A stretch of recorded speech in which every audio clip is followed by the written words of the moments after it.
Good day, farmers. PurpleMentat here, bringing you the 17th of spring. Looks like we didn't lose too terribly much from passing out outside. Green sauce has nothing for us. We already know coleslaw. Fortune teller says neutral, and the weather report says that tomorrow is going to rain. Darn it. Well, we knew that this was a possibility. In fact, as soon as I found out that I wasn't going to be able to make it, I was pretty certain that this would happen today. But that's fine. We can make this happen. So what are we going to need? We're going to need our amethyst and our topaz. That's going to be our saleables because there's 480 worth, which will get us to that'll get us to 2060 plus.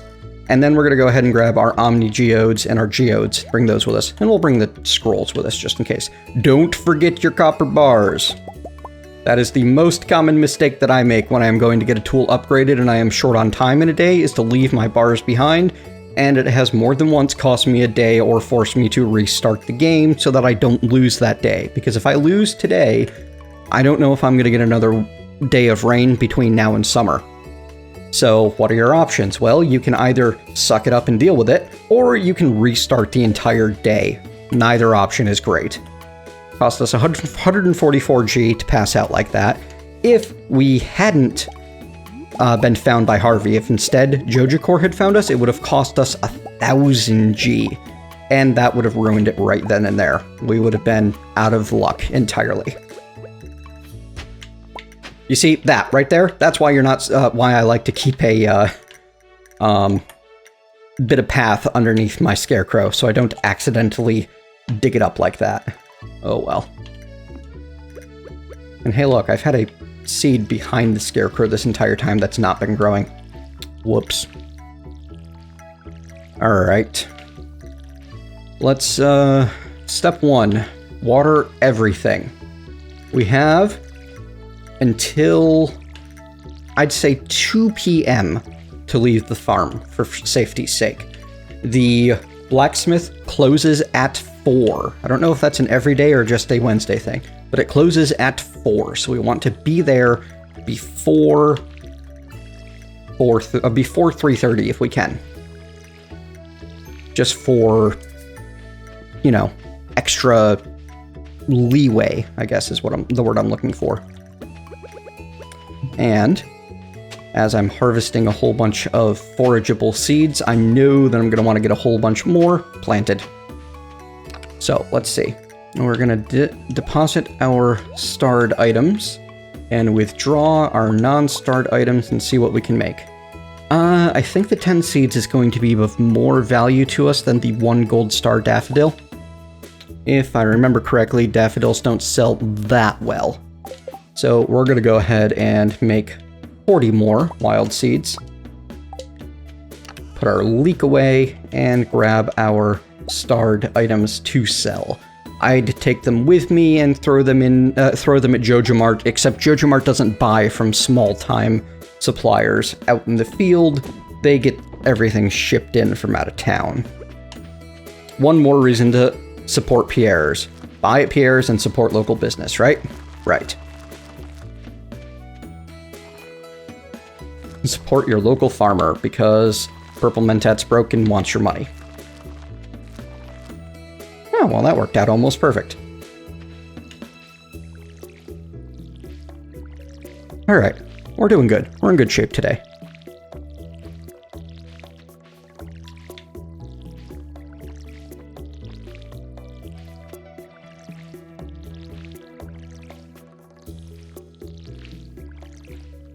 We might get really lucky. If we open up those geodes and find something really expensive, then we can probably save most of our amethyst. But that's not a guarantee. There are no guarantees, unfortunately.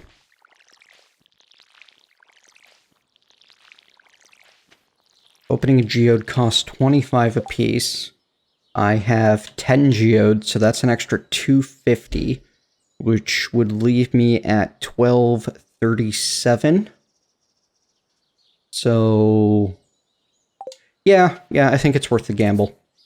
The likelihood of opening 10 geodes and not getting at least, let's see, I got 480 plus 1237 is 1710. Yeah, 10 geodes and not getting at least 300 G worth out of them is pretty slim.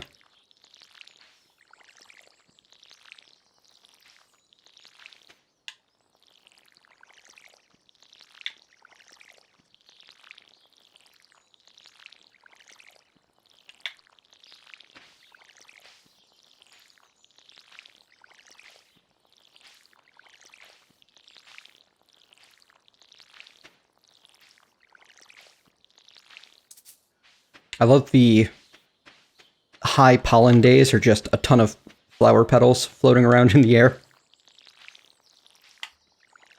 I also find it entertaining that the weather report warns about high pollen days.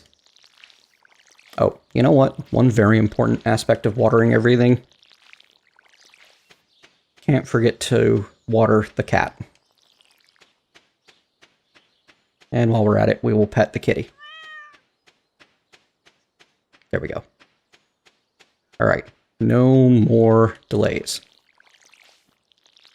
I'm going to assume that on a rainy day, the cat doesn't need watering. If it wants a drink, it can go to a pond.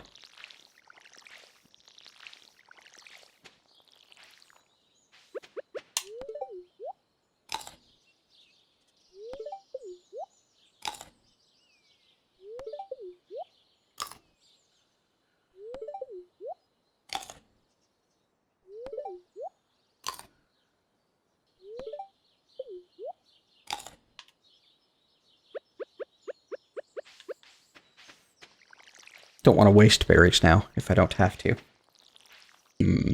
I'll have all day tomorrow to mine. So I think that I will spend the rest of today working on some fishing experience, and maybe I'll go do a foraging run around all of the everywhere. Yeah, that sounds like a good idea. In fact, if I finish off with the watering chore early enough, and it looks like I'm going to, I can go through the mountain to town, and then hit the beach, and then take the forest back, do a serious forage run through everything, then finish out the day fishing at the pond. I like that plan. That sounds like a nice, efficient loop. It does mean not checking the bus station today, but that's fine. And when I go through the mountain, I can stop in and say hi to Linus. Really? Really? The last 2 spots.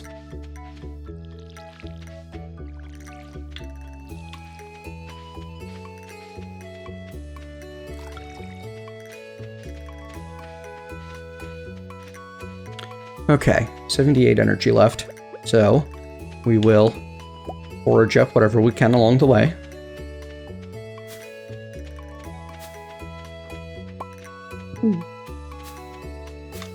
And it is 1:40. We have 2 hours and 20 minutes before the shop closes.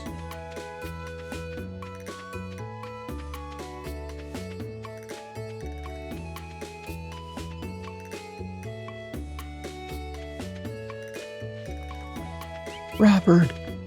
Ooh, berries. Oh, another fun tip. Linus likes all fruits and vegetables. So you can pretty much just give him salmon berries for the rest of forever.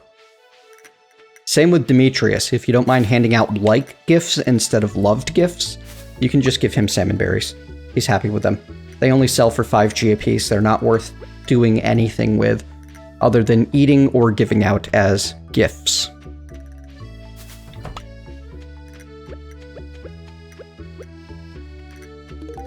Thank you, this is a very interesting specimen. That's Demetrius's default "I liked this but don't love it" message.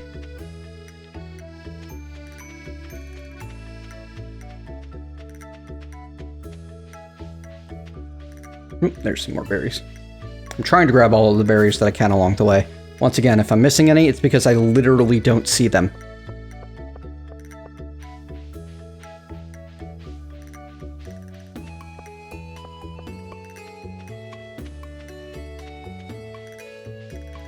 I've got someone in Twitch chat telling me that Linus dislikes salmon berries, but they might be misremembering. So, either way, you're going to want to double check this information on the wiki.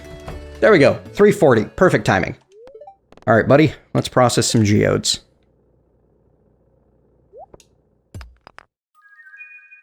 One fire quartz. Ooh, there we go. Winning. Neptunite is worth 400 G. We pretty much just paid for our time here.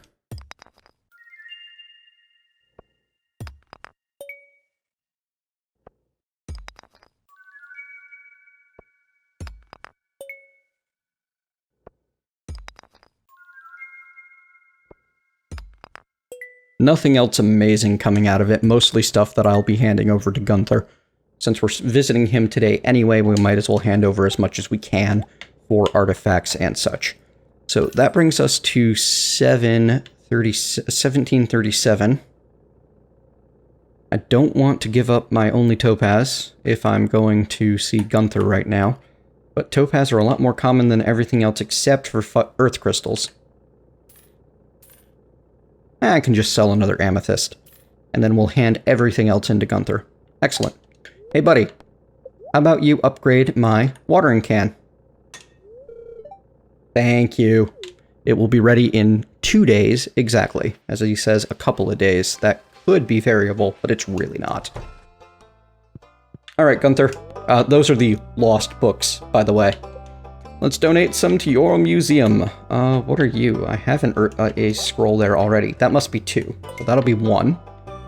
And we're going to start donating now. Our...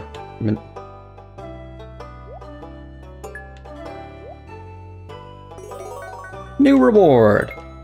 You do get some fun stuff from Gunther over time.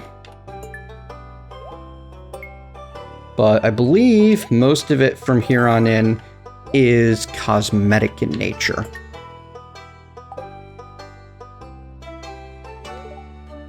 Alright. Oh, nope. We get free cauliflower seeds, which we're not going to be able to plant. I forgot about those. And we get free melon seeds. Those are the 12-day seed for summer. Those are rather expensive. On foraging. A good forager will clear out any weeds, stumps, or stones. Yes, I already taught them that, thank you. And the fisherman, Act 1. Improve my fishing skill will let me fish faster and catch bigger ones. Basically, you can learn almost everything there is to know about the game by reading those lost books. Alright. That's all for our shopping. Good. We are no longer on a time crunch. Instead, we can spend some time foraging, and if we have the time left, we will do some fishing in the pond. Nothing? Looks like nothing. That's okay. Ooh, sea urchin. Nice. That's worth some cash. And a mussel, I think? Oyster.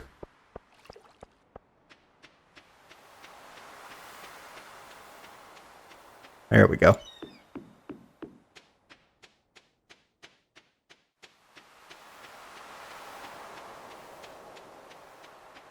And yep, the live Twitch studio audience is confirming that I did indeed run past a bunch of berries.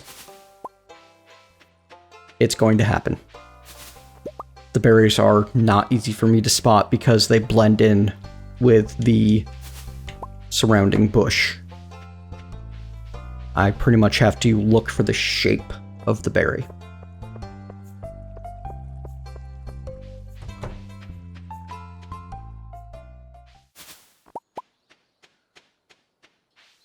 Ah, look. We've definitely harvested these bushes before, so they do regrow some. And I know that salmonberry season is a fairly short window, but I don't know exactly what it is. I'm sure that information is on the Stardew Valley wiki by now. So if you're interested in knowing exactly when you can search for salmonberries, you can check the wiki.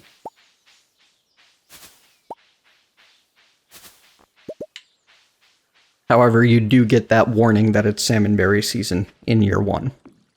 And by the time fall rolls around, you probably don't need them anymore. However, I will never turn down lots of free foraging experience.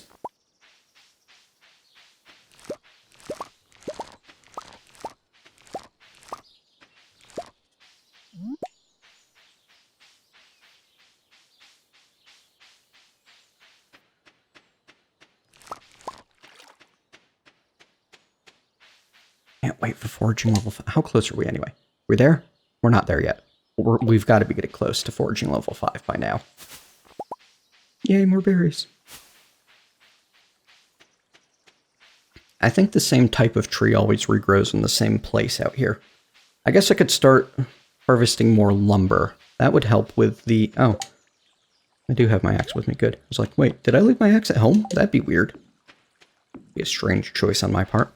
But I could start harvesting a bunch more lumber. That would certainly help with the foraging experience. Chopping down trees is always good for that. I just hate doing a lot of tree chopping before I have the copper axe. It's just so energy inefficient. But if my goal is to level foraging as quickly as possible, there's basically no better choice than chopping down trees while I'm out in the woods foraging.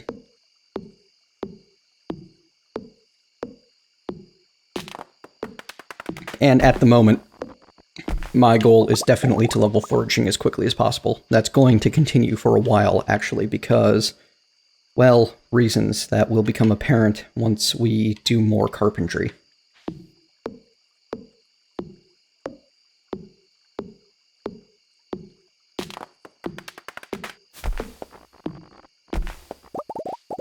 And with 217 salmon berries, energy is definitely not the limiter. It just takes so long to chop down a tree. 15 swings. With the basic axe.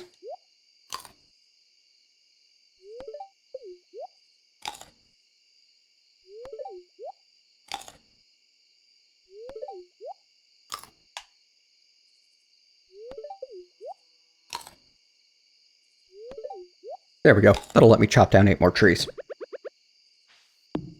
I really wonder, like, I haven't actually checked into the details in a while. I know that felling the top half of the tree is the only part that gets you experience, and just swinging your axe at the tree doesn't do anything, as far as foraging experience goes. So, but right now I need the trees to regrow, so it's not worth trying to be super energy and time efficient by only chopping down the top half. Especially since, if I really want to maximize my foraging experience, I should probably just spend the rest of the spring chopping everything down. I mean, the copper watering can is really, in my opinion, the most important thing to upgrade as fast as possible, and we've got that now. We're done. We don't need to worry too much more about mining in the very near future, in the short term, as there are many more worthwhile things to be spending our money on, in my opinion, than leveling our tools. But we do need to get deeper in the mine if we want to start getting materials like iron and gold, and those are going to start becoming more necessary as time goes on, especially as our skills in foraging and farming increase. Really, everything except for fishing is kind of interrelated, and you need to level them all. Fishing is the one that you can pretty much completely ignore, but not if you want to be able to complete the community center.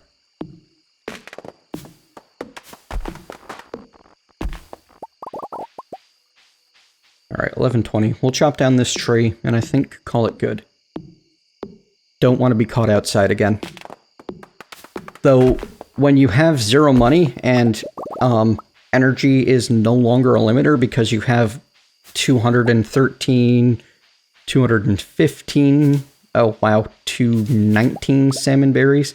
Yeah, it's not actually a problem getting caught outside and passing out.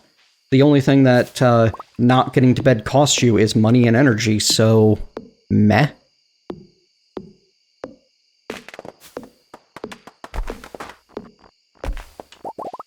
Yeah, we'll chop down another tree, and then we'll see if we make it home on time. But like I said, it's just not a worry.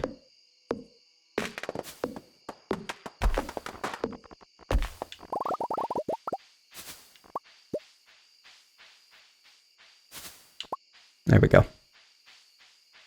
couple more berries on the way home. But I think we're going to make it. It's only 1 a.m. this time, instead of 1:30 as we're crossing into our own territory. So we should be able to make it across the farm in an hour. If you don't like the passage of time, by the way, if you find that it leaves you too stressed, there are a couple of mods that can help with that if you choose to get into Stardew Valley modding, which is something that I intend to do in the future as the modding community matures. You can get something that causes the clock to slow down, giving you double or triple the amount of real time per hour, or you can get something that just lets you run faster. You've got options. You can customize this game pretty extensively through the mods that are available. Okay, I think we call that good. How are we doing? We've got 364 wood and 418 stone. I think we can complete a community center bundle in the crafts room with that. No, we still need the 10 hardwood. Darn it. Do we need the hardwood? We do need the hardwood. Okay. So we're not going to bother yet. But we're almost there as far as the house upgrade. So that's a good thing. And seeds go away because we can't use you yet. Cauliflower will be for next year and or when we find a way to farm things off of season, which will happen. And yeah, I think we're good. Excellent. All right, folks, that's day 17 and our recovery from our unfortunate incident of passing out outside. Hope you've enjoyed today's episode. If so, leave me a thumbs up. Tell me what you liked about it. If not, click thumbs down and tell me what you'd like to see me do better. Either way, you want to see more of this series, click subscribe. Wow, we had 800G worth of foraging. Wow. Yep, that would have done it if I'd just gotten to the shipping box. That's 163, 440. No, 340, 565. Yep, that'd have done it. Sigh. I'll see you next time.